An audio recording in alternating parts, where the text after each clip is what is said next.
এ বিষয়ে আরো জানাতে আমাদের সাথে গাইবান্ধা থেকে যুক্ত হচ্ছেন আফরোজা লুনা।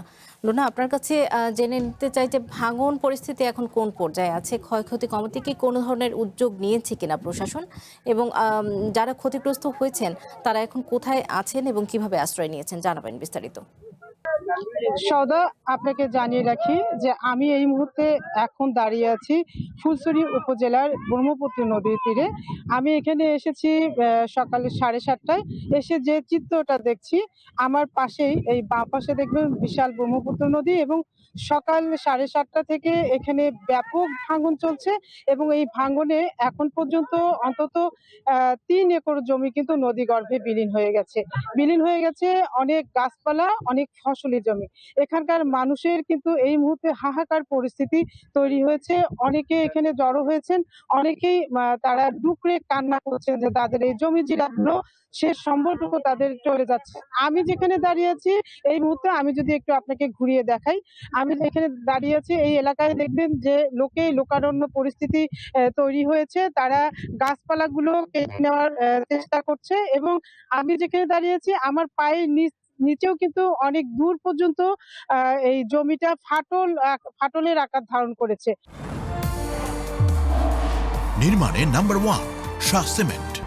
তো এই মুহূর্তে আমি জেলা প্রশাসকের সঙ্গে কথা বলেছি। তিনি বলছেন যে তিনি কয়েকটি এলাকা পরিদর্শন করেছেন, এবং গাইবান্ধার তিস্তার যে সুন্দরগঞ্জের যে তিস্তা নদী আছে সেখান থেকে কিন্তু এই চর থেকে কিছু প্রাথমিক বিদ্যালয় সরিয়ে নিয়েছেন। এবং পানি উন্নয়ন বোর্ড বলছেন যে তারা যমুনা নদীর শাখাটার যে যমুনা নদী, সেই যমুনা নদীর গোবিন্দপুর এবং হলদিয়া পয়েন্টে যে ব্যাপক ভাঙন ছিল, সে ভাঙন তারা রোধ করতে কিছুটা সক্ষম হয়েছে। কিন্তু এখন কিন্তু ব্যাপক ভাঙন শুরু হয়েছে ব্রহ্মপুত্র এবং তিস্তা নদীতে, এবং ব্রহ্মপুত্র তিস্তা নদীর 12টি পয়েন্টে পানি উন্নয়ন বোর্ড ভাঙন রোধের চেষ্টা চালিয়ে যাচ্ছে, এবং আরো নতুন নতুন স্পটে কিন্তু ভাঙন শুরু হয়েছে। পানি উন্নয়ন বোর্ড যেটি আমাকে জানিয়েছেন যে তারা প্রতিদিন এই এলাকাগুলো পরিদর্শন করছেন, এবং তাদের হাতে কিছু বরাদ্দ এসেছে, এবং তারা আরো 10-12টি পয়েন্টে হয়তো 2-3 দিনের মধ্যে কাজ করতে সক্ষম হবেন। তো এই এলাকার মানুষ কিন্তু ইতিপূর্বেই আজকে যদি বলি যে 20 দিন যাবৎ কিন্তু ভাঙন শুরু হয়েছে, এবং এই এলাকার মানুষ ইতিপূর্বেই কিন্তু অনেক বাড়িঘর তাদের নদীতে বিলীন হয়ে গেছে, এবং শত শত একর আবাদি জমি তাদের নদী গর্ভে বিলীন হয়ে গেছে।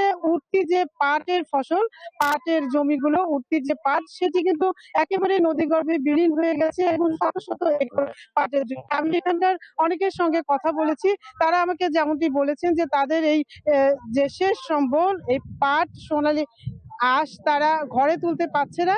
এটা নিয়ে হাহাকার একটা পরিস্থিতি বিরাজ করছে।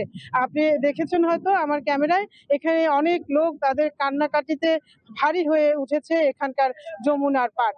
তো এই মানুষগুলো চায় আসলে কোনো সাহায্য সহযোগিতা না, তাদের স্থায়ীভাবে নদী শাসনের কাজ করে নদী ভাঙন রোধ করা হোক। সওদা।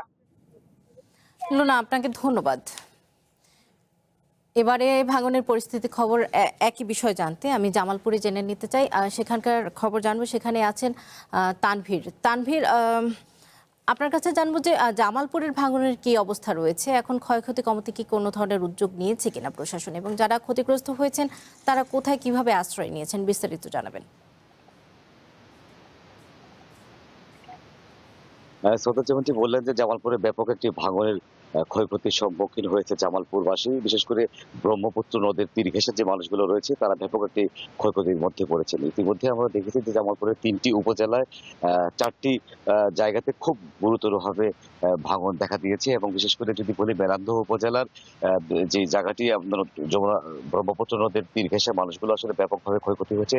ইতিমধ্যে ফসলি জমি এবং ঘরবাড়ি সহ বেশ কিছু স্থাপনা নদী গর্ভে বিলীন হয়েছে, এবং যে সকল মানুষগুলো ভাঙন আতঙ্কে রয়েছে নদীর তীরবর্তী জায়গাগুলোতে, সেই মানুষগুলো এখন অন্যত্র চলে গেছে।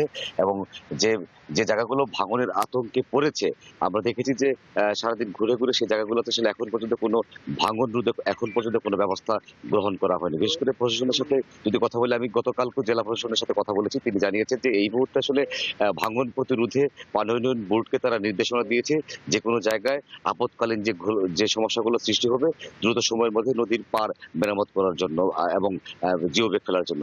আসলে গত শুক্র এবং শনিবার বন্ধ থাকার কারণে তারা মাঠে কাজ করছে, কিন্তু এখন পর্যন্ত আমরা দেখেছি যে যে জায়গাগুলোতে ভাঙন সৃষ্টি হয়েছে সেই জায়গাগুলোতে এখন পর্যন্ত কোনো জিও ব্যাগ ফেলা হয়নি। তো বলা যায় জামালপুরে এই মুহূর্তে সার্বিক পরিস্থিতি খুব ভয়াবহর মধ্যে আছে, তবে নতুন করে কোনো ভাঙন এখন পর্যন্ত দেখা দেয়নি। বিশেষ করে আর সব নদ-নদীর পানি কমতে শুরু করেছিল। সাউদা, এই ছিল জামালপুরের ভাঙন নিয়ে সর্বশেষ তথ্য। তানভীর, আপনাকে ধন্যবাদ।